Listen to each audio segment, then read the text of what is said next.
Democracy lives in light. The Charlie Kirk Show.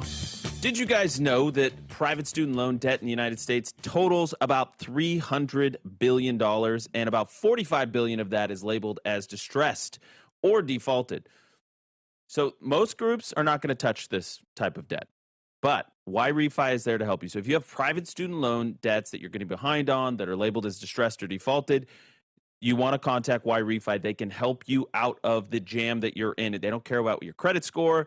They don't care about the past that has led up to this point. They want to help you get out from under that pile of student loan statements on your kitchen table. Just call 888-YREFI34 or log on to yrefy.com. That's YREFY.com. These are great patriots. They're good people. They support this show. They support Turning Point USA and other organizations like it doing good work in the field. These people share your mission and they want to help. You can even skip a payment every 6 months up to 12 times. And here's the key. They're going to tailor a solution specifically to your financial situation. So they're not going to give you a monthly payment that you can't afford. They want to work within your current constraints and bounds, and they're going to make it work for you. You're finally going to take control of your financial situation. YRefy.com. Check them out. We're going to welcome back National Radio in 5 seconds. More with Helen Andrews. Don't go anywhere.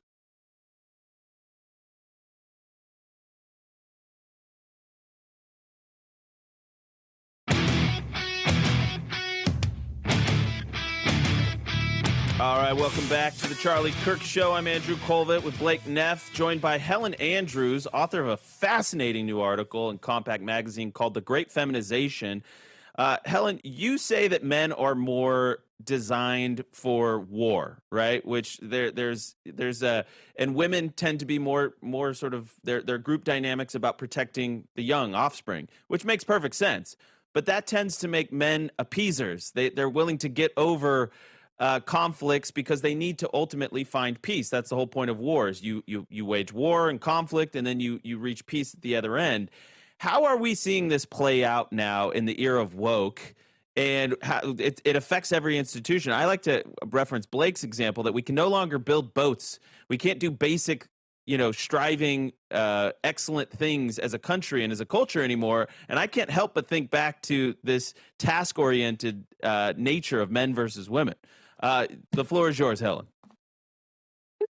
I was fascinated to learn that these same dynamics appear in primatology.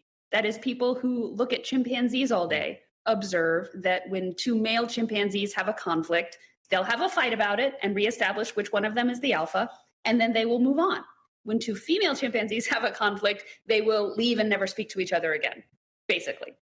So men are much better at resolving conflict and then moving on, whereas women tend to hold on to things and sort of not move on after conflict. And that's what we saw a lot during wokeness. People were targeted for behavior or for making statements that were un-PC.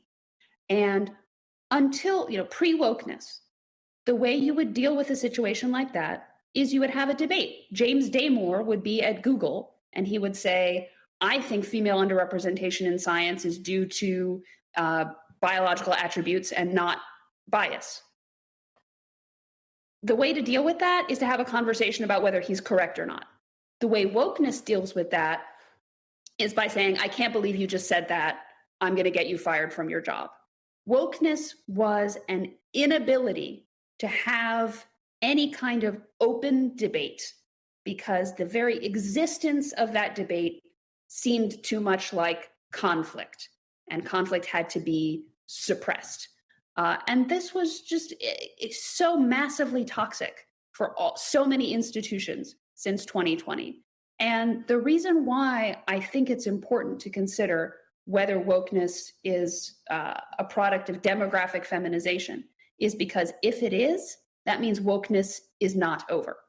A lot of people look around, they think, Donald Trump won the election, wokeness is finished, we can all move on, the vibe shift is here. But I think that if wokeness is just female patterns of behavior in institutions where women were not as well represented until recently, then that means it's here to stay and we need to deal with it head on. Well, I guess that's the natural follow-up is if it's a natural byproduct of institutions being 50% or more female, what are the civilizational implications of that for the United States, for Europe, for, I guess, Earth? And do you believe there's, I guess, a way to mitigate that downside, or is that just going to be the nature of things going forward? Because I guess to me, it's hard to imagine you're going to turf 60 million women out of the workplace. And that's why sort of the next obvious question after we establish that wokeness is a product of feminization is feminization a naturally occurring phenomenon?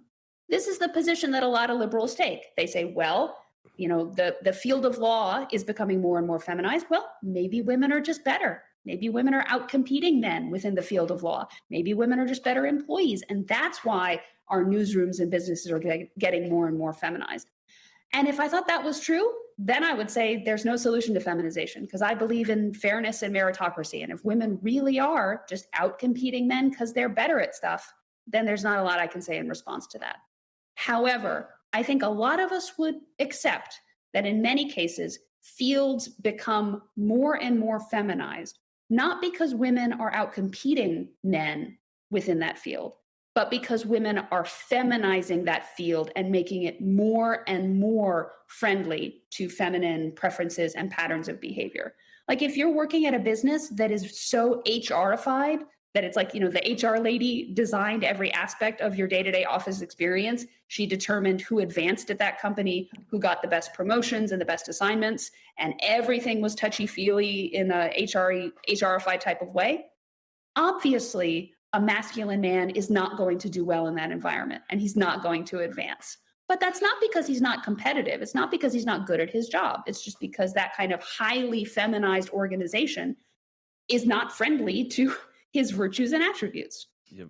So I think when we consider how do we deal with feminization, if it's something we want to roll back, how should we go about it? That's the first place to look. Are there any institutions or organizations that are too feminized in this unnatural way? Helen Andrews, great piece in Compact Magazine, The Great Feminization. Thank you, Helen. We have Miranda Devine next. Don't go anywhere.